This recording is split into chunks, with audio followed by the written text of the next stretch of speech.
Hi. Today we're going to go over how to simplify square roots. Often in math class, you'll be presented with different types of problems that involve square roots. And at the end, when you have the answer, you'll often be asked to simplify them. And sometimes simplifying a square root is pretty simple. For example, if I have the square root of 4, I know instantly that my answer is 2. 4 is a perfect square. It's 2 times 2. So therefore, the square root of 4 is just 2. But sometimes you can simplify square roots that are not perfect squares, like the square root of 32. At first glance, you may say, well, 32 isn't a perfect square, so how am I going to simplify it? If I just wrote the square root of 32 as my answer on a test, I may be marked wrong because I haven't fully simplified it. But how on earth do I simplify it?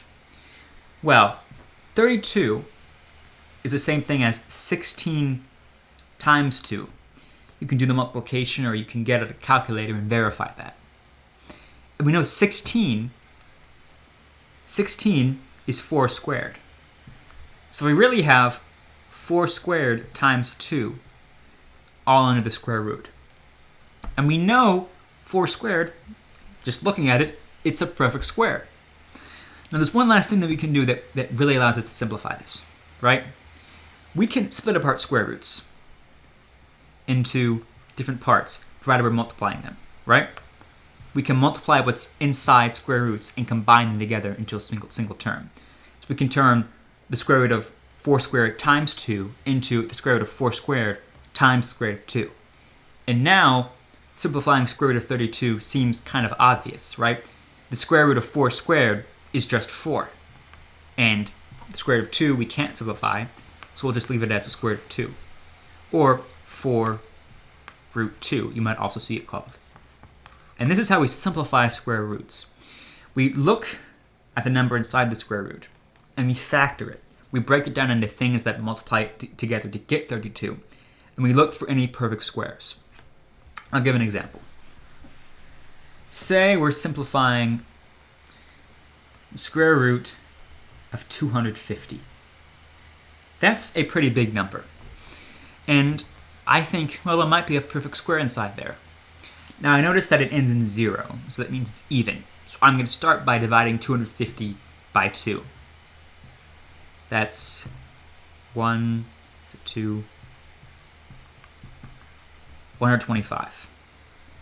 So the square root of 250 is equal to square root of 125 times 2. I don't see any perfect squares yet, but 125 does look like it's divisible by 5. So maybe I should try dividing by 5.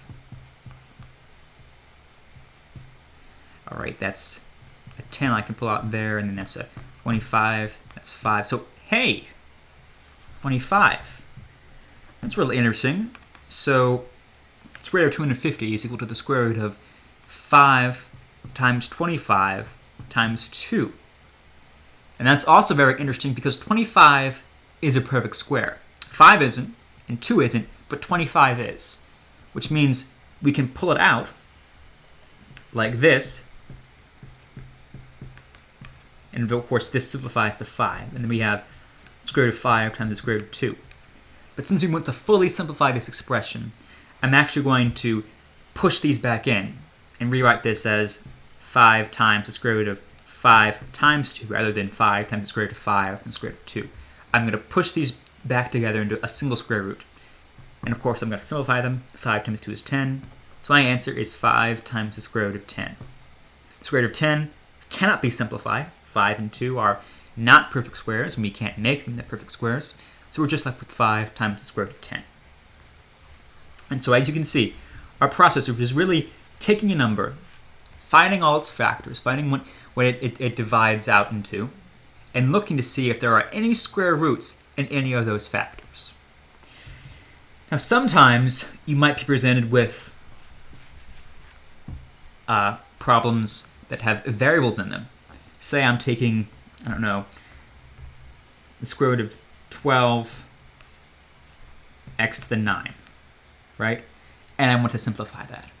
So in this case, I'm going to have to perform the same thing that I did for 12, breaking it down into composing factors. they did for x to the 9.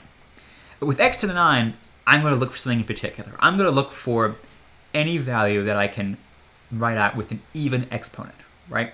Because I know if that exponent is even, right, I can break it down into a square, right? For example, if I have x to the 8, well, x to the 8 is x to the 2 times x to the 2 times x to the 2, or x to the 4 times x to the 4. So I can really say that x to the 8 is x to the 4 squared.